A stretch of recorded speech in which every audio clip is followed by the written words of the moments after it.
ज्यांना पाठवलं त्या महिला भेटल्या, ज्यांना पाठवलं तुम्हाला सांगते, हे बोंधू बाबा प्रकरण जेव्हापासून झालेलं आहे तेव्हापासून महिलांच्या पीडितांचे फोन येत आहेत. त्याच्यामुळे त्यांचं नाव डिस्क्लोज करणं, त्यांची ओळख न देणे, या गोष्टी महत्वाच्या आहेत. म्हणजे हे रॅकेट जे काही महिला तिथे जात होत्या आणि काही एजंट त्यासाठी काम करत होते असा आरोप होते.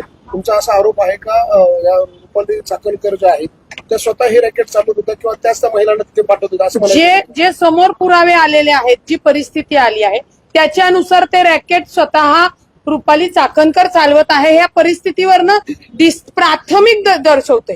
आता सीपी साहेबांना तो अधिकार नसल्यामुळे, म्हणजे त्यांच्या कार्यक्षेत्राचा तो अधिकार त्यांना नसल्यामुळे ते त्याच्यात आम्हाला डिटेल माहिती देऊ शकत नाही. तेजस्विनी सातपुते देऊ शकतात.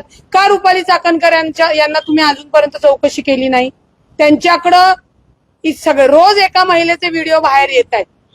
अहो, अजून कुणाच्या चाकणकरचे किंवा चाकणकरांच्या फॅमिलीमधले आहेत का व्हिडिओ?